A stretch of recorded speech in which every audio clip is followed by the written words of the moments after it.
पिछला हफ्ता south Asia की रीजनल सिक्योरिटी के लिए सच में बहुत बुरा गया।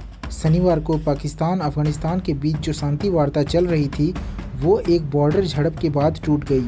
सोमवार को नई दिल्ली में बड़ा आतंकी हमला हुआ। 2008 के बाद से राजधानी में ये सबसे खतरनाक हमला था और मंगलवार को इस्लामाबाद में भी हमला हुआ, वो भी 2008 के बाद से सबसे बड़ा। इस हमले के बाद पाकिस्तान के फॉरेन मिनिस्टर आग बबूला हो गए। इंडिया पर टेरर ग्रुप्स को फंड करने का आरोप लगाया और कहा कि अफगानिस्तान के साथ जंग की संभावना से भी इनकार नहीं किया जा सकता। तो इस वीडियो में हम देखेंगे कि पिछले हफ्ते क्या हुआ, आगे क्या हो सकता है और क्यों पाकिस्तान के पास अब कोई अच्छी ऑप्शन नहीं बची है। हाल के समय तक तालिबान और पाकिस्तान के रिश्ते काफ़ी अच्छे थे।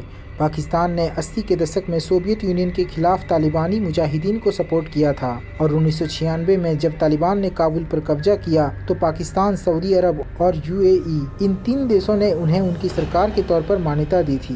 2001 में जब अमेरिका ने अफगानिस्तान पर कब्जा किया तब भी पाकिस्तान ने तालिबान से अपने रिश्ते नहीं तोड़े। अमेरिका इससे नाराज़ था, पर पाकिस्तान का मानना था कि तालिबान फिर कभी न कभी वापस सत्ता में आएगा, इसलिए रिश्ते बनाए रखना ही बेहतर होगा ताकि तालिबान पाकिस्तान विरोधी आतंकी संगठनों को शेल्टर ना दे, खासकर टीटीपी को, जो 2007 से पाकिस्तान के खिलाफ जंग लड़ रहा है। लेकिन पाकिस्तान के लिए मामला उल्टा हो गया। 2021 में तालिबान की सत्ता में लौटते ही उन्होंने आतंकवादी संगठनों को रोकने की कोई खास कोशिश नहीं की। टीटीपी हो या बलूच लिबरेशन फ्रंट, सब अफगानिस्तान में बैठकर पाकिस्तान में हमले करते रहते हैं। 2024 में पाकिस्तान सुरक्षा बलों के 685 जवान मारे गए, ये 2023 की तुलना में 40% ज़्यादा थे। 2025 भी कोई अच्छा नहीं दिख रहा। पहले 9 महीनों में ही 512 सुरक्षाकर्मी मारे जा चुके हैं। जब हमले बढ़ने लगे तो पाकिस्तान ने कभी कभी अफगान बॉर्डर के पास टीटीपी टारगेट्स पर एयर स्ट्राइक की, लेकिन अक्टूबर के हमलों के बाद पाकिस्तान ने पहली बार काबुल में स्ट्राइक्स की। ये पाकिस्तान की तरफ से सीधा मैसेज था, अगर तुम पाकिस्तान विरोधी आतंकियों को नहीं रोकोगे तो हम अफगानिस्तान के अंदर भी हमला करेंगे। इससे दोनों देशों की सेनाओं के बीच पूरे हफ्ते तीखी लड़ाई हुई।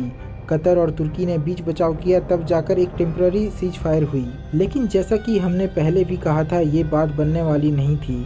तालिबान अब भी टीटीपी के खिलाफ कड़ा कदम उठाने को तैयार नहीं था। सच्चाई ये है कि तालिबान में अंदरूनी धड़े बहुत है और हर धड़ा अलग अलग ग्रुप से जुड़ा हुआ है। ऊपर से यूएन की रिपोर्ट कहती है कि अफगानिस्तान में 20+ अंतर्राष्ट्रीय और क्षेत्रीय आतंकी संगठन सक्रिय हैं, इसलिए तालिबान के पास क्षमता ही कम है।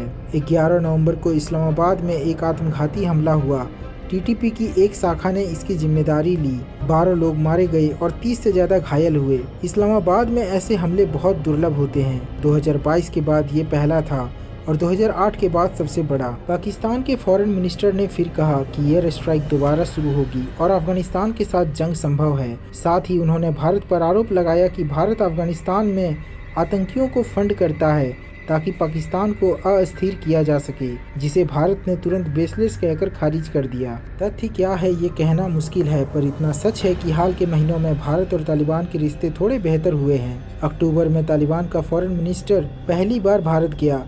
भारत ने अफगानिस्तान में अपना दूतावास फिर से खोलने की भी बात कही है। इधर भारत भी दहशत में है क्योंकि सोमवार को नई दिल्ली में कार बम धमाके में 13 लोग मारे गए। 2011 के बाद ये पहला घातक हमला था। आगे क्या होगा ये कहना मुश्किल है, पर पाकिस्तान के पास अच्छे विकल्प नहीं है। तालिबान न तो कुछ करने को तैयार है, न ही इतना सक्षम है कि आतंकियों को निकाल सके। और अगर पाकिस्तान और ज़्यादा स्ट्राइक्स करता है या सीमित स्तर पर आक्रमण करता है तो अफगानिस्तान और भी ज़्यादा अनस्टेबल हो जाएगा, जिससे आतंकियों की समस्या और बढ़ सकती है। फिर भी किसी स्थायी समाधान की ज़रूरत तो है, न सिर्फ पाकिस्तान और अफगानिस्तान के लिए बल्कि पूरे क्षेत्र के लिए, जो पहले से ही भारी सुरक्षा संकटों से जूझ रहा है।